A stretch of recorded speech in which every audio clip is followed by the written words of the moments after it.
Hello everyone, আসসালামু আলাইকুম। আশা করি ভালো আছেন, সুস্থ আছেন। তো আজকে রান্না করব ভাতের চাল দিয়ে ভাকা, মানে এটা কে কী বলে জানি না। ভাতের চাল দিয়ে এটা ভাকা রান্না করব। তো ভর্তাটা মানে আলু ভর্তা দিয়েই খাবো, বেশি ভর্তা করব না, কারণ প্রচুর পরিমাণ গরম পড়েছে। এই গরমের মধ্যে কিছুই খেতে ইচ্ছে করছে না, যার কারণে এই অপশনটাই আমরা বেছে নিয়েছি। আজকের লাঞ্চে আমরা এটাই খাবো। তো যাই হোক, প্রথমে আমি আলু ভর্তাটা করে সুন্দর করে এক সাইড করে রেখে দিব। তো এই তো আমার আলু ভর্তাটা আমি আগেই সিদ্ধ করে নিয়েছিলাম। তো সিদ্ধ করে নেওয়ার পর এখন একটা সাইড করে আমি রেখে দেওয়ার পর আমি ভাতের চাল দিয়ে যে রান্নাটা করবো সেটা দেখিয়ে দিচ্ছি। তো আমার ভর্তাটা বানানো হয়ে গেছে। এখন চুলায় একটা হাঁড়ি বসিয়ে দেওয়ার পর আমি এখানে দুটো তেজপাতা দিয়ে দিলাম। এখানে আমি কোনো মশলা ব্যবহার করব না, না হলুদ মরিচের গুঁড়ো, আমি কিচ্ছু দেবো না। আমি কিচ্ছু দিই না, কাঁচামরিচও দেওয়া যেত, বাট আমার বাসা ছিল না, ওই জন্য আমি দিতে পারিনি।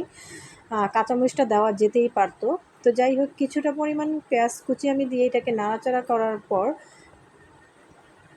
আমি যে ভাতের চালটা রান্না করে নিব, আমি ভাতের চাল নিয়েছি আর মুগ ডাল মসুর ডাল মিক্সিয়ে আমি 2 গ্লাসের মতো নিয়েছি।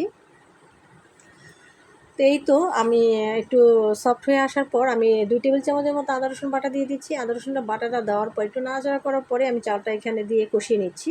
এই যে আমার চালটা, এখানে আমার 2 গ্লাস চাল, 1 গ্লাস ছিল চাল আর 1 গ্লাস ছিল মুগ ডাল আর মসুর ডাল। তো এগুলো দিয়ে এখন সুন্দরভাবে এটাকে কষিয়ে নেওয়ার পর তারপর পানি দিয়ে এটাকে রান্না করে নিব। তো এই যে দেখেন আমার কষানোটা প্রায় হয়ে গেছে। তো এই পর্যায়ে এসে আমি 2 গ্লাস যেহেতু নিয়েছি চালে ডালে, এখন আমি 4 গ্লাস পানি দিয়ে দিব। তো 4 গ্লাস পানি দেওয়ার পর আমি ঢাকা দিয়ে দিয়েছিলাম। তো আমি ঢাকনাটা উঠিয়ে আমি আবার স্বাদ মতো লবণ দিয়ে দিব, কারণ আমার লবণটা দিতে আমি ভুলে গিয়েছিলাম, যার কারণে আমি ঢাকাটা উঠিয়ে আবার লবণ দিয়ে দিচ্ছি। তো এই তো তো দিয়ে দেওয়ার পর এখন আমি আঁচটাকে রাখবো, একেবারে হাই রাখা যাবে না, হাইয়ের থেকে একটু কম আছে আমার আঁচটা। তো এই পর্যায়ে এসে আমি রান্নাটা করে নেব। তো ঢাকা দিয়ে রান্না করে নিচ্ছি। তো এই যে দেখেন পানিটা একেবারে প্রায় চালের ডালের সাথে প্রায় গায়ে গায়ে লেগে গিয়েছে। এখন আমি ঢাকনাটা সুন্দরভাবে নাড়াচাড়া করে সুন্দরভাবে সাজিয়ে দিব। বেশ কিছুক্ষণ আমি এটাকে 10-15 মিনিটের মতো দমে বসিয়ে রাখবো। তো এর আগে আমি একটু নাড়াচাড়া করে দিচ্ছি। তো ঢাকনা দিয়ে দিচ্ছি। ঢাকনা দেওয়ার পর আমি 7-8 মিনিট পর আমি ঢাকনাটা উঠিয়ে নিচ্ছি।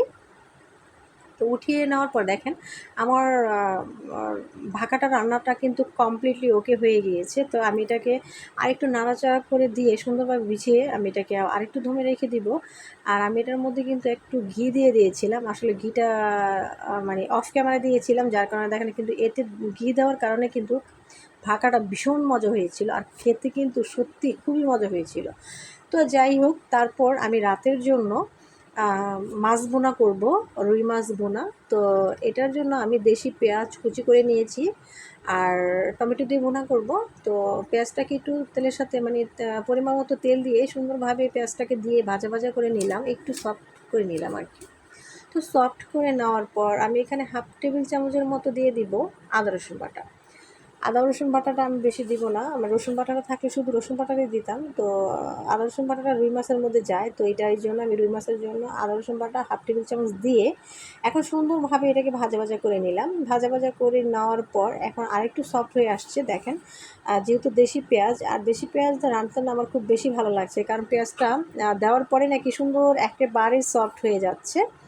তো যাই হোক, সফট হওয়ার পর এখন আমি মশলাগুলো দিয়ে দিব। শুকনো মরিচের গুঁড়া, স্বাদ মতো লবণ, আর হলুদের গুঁড়া, মরিচের গুঁড়া। হাফ টেবিল চামচ ছিল হলুদের গুঁড়া আর হাফ টেবিল চামচ ছিল মরিচের গুঁড়া। এইগুলো দিয়ে আর কোনো মশলা দিব না। তো এইগুলো দিয়ে আমি একটু পানি দিয়ে এটাকে কষিয়ে নিব। আসলে এই এই ভুনাটা, রুই মাছ ভুনাটা এত মজা হয়েছিল কি বলবো, খুবই মজার হয়েছিল, খুবই মজার হয়েছিল। তো যাই হোক,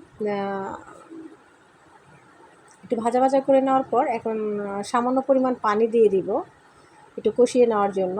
সামান্য পরিমাণে একটু বেশি দিয়ে দিব যাতে মশলাটা কষিয়ে যায়, আর মানে মরিচের গুঁড়ো আর হলুদের গুঁড়ো যে একটা গন্ধ থাকে সেটা যাতে না থাকে, কারণ এই পানিটাই শেষ দেওয়া, আমি আর পানি দিব না।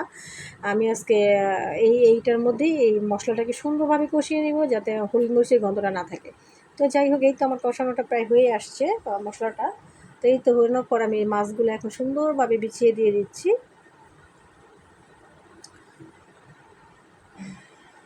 ও সরি, মানে মাছ দেওয়ার আগে যে টমেটোটা, সরি, তো টমেটোটা দিয়ে দিচ্ছি, মাছ বলে ফেলেছি, তো টমেটোটা দিয়ে ফেললাম। টমেটোটা দেওয়ার পর এখন এই এই এর মধ্যেই আমি এটাকে কষিয়ে নিব, যেহেতু টমেটো অনেক সফট, গলে যাবে, যার কারণে পানিটা আমি দেই নেই। পানিটা দিলে একেবারেই নরম হয়ে যাবে, তো যার কারণে আমি এখানে টমেটোটা দিয়ে এখন নাড়াচাড়া করার পর ঢাকনা উঠিয়ে আমি মাছটাকে বিছিয়ে দিয়েছি। তো এই পর্যায়ে এসে আমি আর কোনো পানি দিব না, তো মাছটাকে একটু ভালোভাবে মশলার সাথে মিশিয়ে নিচ্ছি। মিশিয়ে নেওয়ার পর এখন আমি ঢাকনা দিয়ে আরও 2-1 মিনিট রান্না করলে আমার রান্নাটা কমপ্লিট হয়ে গেল। আর এখানে এই পর্যায়ে আসলে জিরা ভাজার গুঁড়া দেওয়াই যায়, আমার জিরা ভাজাটা আমি দেই নাই। তো যাই হোক, ঢাকনা দিয়ে এই তো আমার রান্নাটা হয়ে গেল। তো ঢাকনাটা উঠিয়ে দেখিয়ে দিচ্ছি যে এই যে দেখেন রান্নাটা হয়ে গেছে। তো এই পর্যন্ত কি ছিল আজকের রান্না। তো আজ এখানেই বিদায় নিচ্ছি। আল্লাহ হাফেজ।